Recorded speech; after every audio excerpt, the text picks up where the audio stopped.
Ici Radio Mururoa, la voix des îles.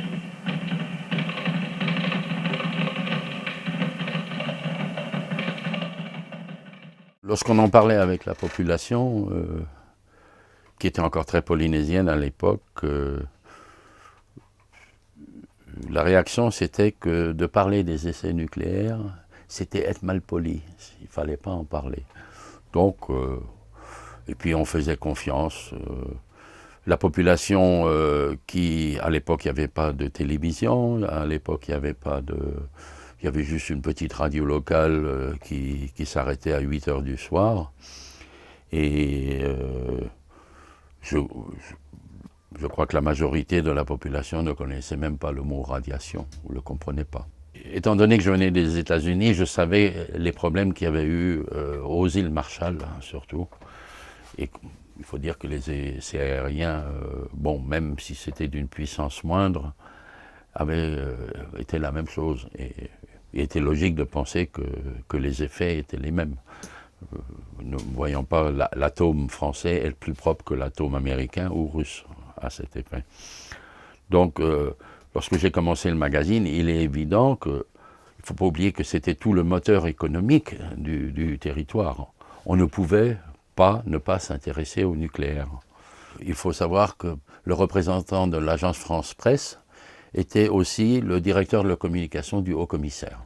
Donc toute l'information était verrouillée. Le seul à l'époque qui faisait mousser un peu était Ben Danielsson et sa femme Marie-Thérèse. Lui était suédois, il était consul de Suède ici. D'ailleurs, la France a demandé à la Suède d'enlever son exéquatur, c'est-à-dire d'annuler cette nomination de conseil. Et il avait publié un livre qui avait eu un grand succès, c'était Mururoa, mon amour.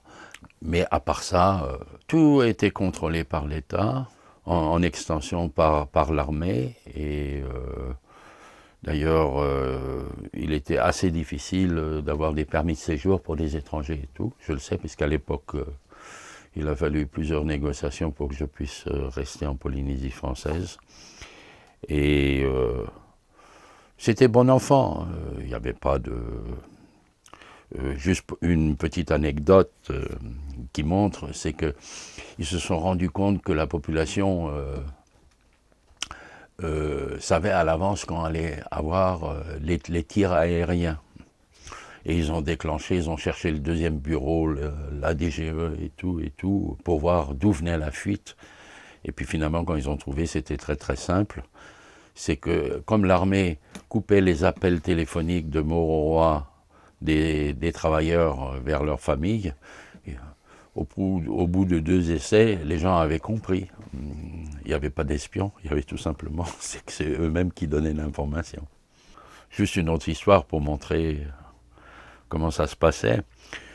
Plusieurs fois, j'ai été invité à visiter les sites nucléaires de Mururoa. Et généralement, vous voyez à l'arrière de l'avion, une ou deux jolies dames, métropolitaines ou locales et tout. Et bon, on arrivait à Muru, on nous faisait faire le tour. On envoyait un mec chercher un coco, ouvrir le coco, on buvait le coco pour bien montrer que tout ça, c'était pas radioactif, etc. Et puis lorsqu'on était au club des officiers, où l'amiral nous servait des magnifiques gueuletons, à ce moment-là, on voyait les jolies dames qui étaient dans l'avion, en bikini, avec la serviette, laisser tomber leur serviette et plonger dans le lagon. Et c'est plus tard, on m'a admis que c'était une mise en scène pour montrer l'innocuité et la non-dangerosité. Alors il y avait ces belles vainées qui faisaient partie de la propagande. Tiens, j'ai mon coco atomique. Alors, il date de 96. Ça, c'est un coco, une noix de coco normale. La taille, ça peut être un petit peu plus grand normalement. Et puis, il y a ma noix de coco atomique. Voilà. Je compare les deux. Ce qui est normal, ce qui est un peu anormal. Et ça vient de cocotiers qui ont poussé à Hao, à l'endroit où on avait les avions vautours qui volaient durant les essais nucléaires dans les années 60 dans les nuages atomiques. Et là, ça a été radiographié, il y avait toute une série de ces cocos, et la noix de coco est toute petite dedans.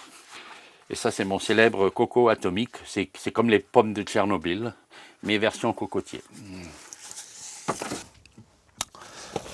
Voilà les photos qu'on vendait aux touristes jusque dans les années 80. C'est les belles explosions de Mauroy. N'est-ce pas charmant? Il y avait toute la série. D'ailleurs, les travailleurs dans les Tuamotu, ils accrochaient ça dans leur maison.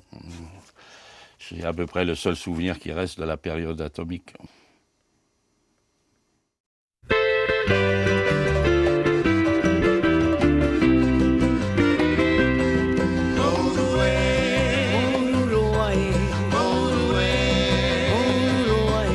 Te whenua ia a mauhi ei te toho